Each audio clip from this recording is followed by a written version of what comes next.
हमेशा आप लोगों को मैं बिहारी जी के भक्तों की और राधा रानी जी के भक्तों की कहानियाँ सुनाता रहता हूँ, लेकिन आज मेरे साथ जो बरसाना में चमत्कार हुआ है, आज मैं आपको अपने साथ हुए चमत्कार की कहानी सुनाता हूँ। तो आइए आप सब लोग भी बरसाना की परिक्रमा का आनंद उठाइए और परिक्रमा के बाद श्री जी के दर्शनों का सौभाग्य प्राप्त करिए। और यदि अगर आप भी पहली बार बरसाना जाना चाहते हैं तो आपको भी बरसाना की परिक्रमा का अंदाज़ा मिल जाएगा। अभी इस समय जहां आप बैठे हैं वहीं बैठकर मानसिक रूप से बरसाना की परिक्रमा का आनंद लीजिए। अब मैं आपको बताता हूं मेरे साथ बरसाना में आखिर क्या हुआ था। हम 3 लोग बरसाना के लिए गए थे, एक मेरा दोस्त और तीसरे हमारे अंकल जी। अब जैसे ही हम लोगों ने गाड़ी पार्क की बरसाना में, अब हुआ यूँ कि इसे आप श्री जी का चमत्कार मान लो या फिर हमारी भूल मान लो, हमने तीनों ने ही अपने पैसे गाड़ी में ही छोड़ दिए। हम तीनों को शायद लग रहा था कि उसने पैसे लिए होंगे, मंदिर में जाएंगे श्री जी के लिए कुछ लेंगे, उससे पैसे उधार मांग लेंगे, नीचे आएंगे वापस दे देंगे। पर अब हम जैसे ही तीनों मंदिर में पहुंचते हैं तो देखते क्या है कि तीनों ने ही अपने पैसे गाड़ी में ही नीचे छोड़ दिए हैं और तीनों ही एक दूसरे की मुंह की तरफ देख रहे हैं कि ये हमसे क्या हो गया, अब हम श्री जी के लिए क्या लेकर जाएंगे।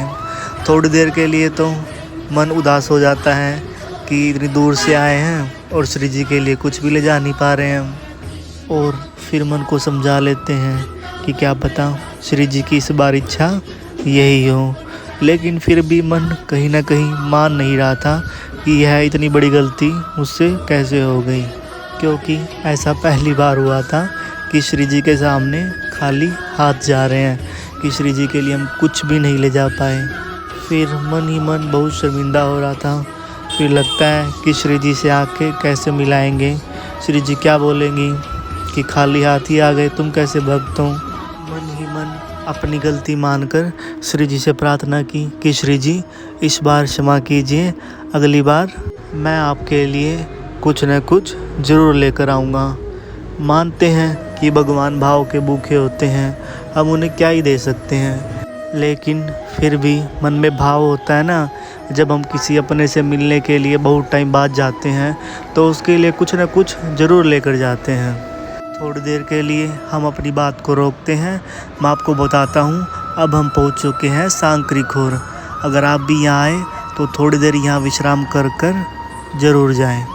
कहा जाता है परिक्रमा करते समय यहाँ थोड़ी देर ज़रूर विश्राम करना चाहिए। अब जैसे ही हम थोड़ा आगे चलते हैं, यहाँ पथरीला रास्ता आ जाता है।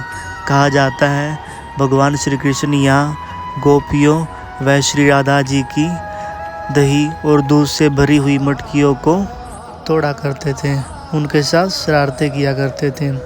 और आज भी इस स्थान पर हर रोज़ दही से भरा हुआ मटका तोड़ा जाता है। हाँ, जैसे कि हम बात कर रहे थे कि जिस प्रकार से हम अपने किसी सगे संबंधी से काफ़ी लंबे टाइम बाद मिलने जाते हैं और उनके लिए कुछ न कुछ लेकर ही जाते हैं, उसी प्रकार से मेरे मन में भी भावना आ रही थी कि मुझसे इतनी बड़ी गलती कैसे हो सकती है। फिर भी अपने मन को समझाकर श्री जी के सामने हम खाली हाथ चले जाते हैं। और अभी कोई भाई ये कमेंट मत कर देना कि आप फ़ोन पे भी कर सकते थे, गूगल पे भी कर सकते थे। तो भाई मैं आपको बता दूं, मैं फ़ोन पे गूगल पे यूज़ नहीं करता, और जो सामने मेरा दोस्त चल रहा है उसका फ़ोन गाड़ी में ही था। कुछ भी कमेंट करने से पहले थोड़ा सोच लेना। और आप लोगों से विनती है, वीडियो में राधे राधे कमेंट ज़रूर करें, क्योंकि यह बिल्कुल फ्री है। ये आप सामने देख रहे हैं ये गहवर वन, और दूसरी साइड जो है ये जाता है मोर मुकुटी मंदिर की तरफ। अब आप किसी भी रास्ते से राधा रानी मंदिर तक जा सकते हैं। और अब हम जाएंगे गहवर वन से होते हुए। ये देखिए यहाँ के बंदर। जब भी आप श्री धाम वृंदावन या बरसाना या फिर गोवर्धन आए, अपना मोबाइल फ़ोन और अपना चश्मा ज़रूर बचा कर रखें, क्योंकि यहाँ के बंदर कब आपसे आपका फ़ोन और चश्मा छीन ले जाएंगे आपको पता भी नहीं लगेगा। और मेरे साथ जो चमत्कार हुआ है वो मैं आपको राधा जी के मंदिर में पहुंचकर फिर बताता हूँ। तो आइए चलते हैं श्री जी के महल की ओर। और यदि अगर आप चाहें तो आप चैनल को सब्सक्राइब और वीडियो को अपने सगे संबंधियों के साथ शेयर भी कर सकते हैं।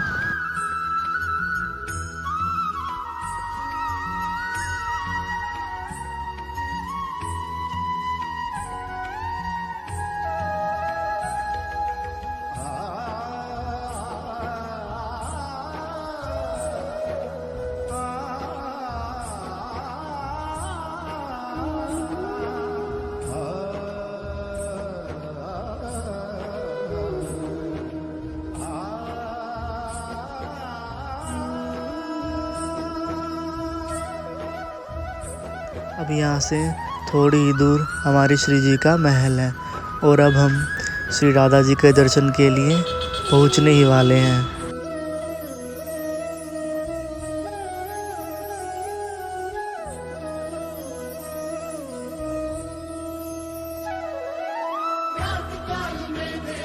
जिनके लिए हम इतनी दूर से चलकर आए हैं हमारी मंजिल आ ही गई।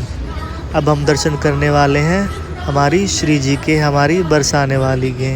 राधे राधे।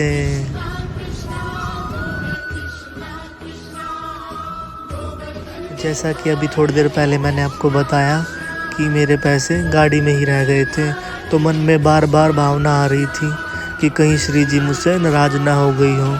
श्री जी के सामने हाथ जोड़कर मैं खड़ा ही था और कह रहा था कि श्री जी कोई तो इशारा दीजिए कि आप मुझसे नाराज़ नहीं हो। इतने में ही जो राइट साइड में पीले वस्त्रों में एक छोटी सी गुड़िया बैठी है, तो वह मेरी तरफ एक मखाना फेंकती है और उसके फेंकते ही वह मेरे हाथ में आ जाता है, जैसे कि आप देख पा रहे हैं।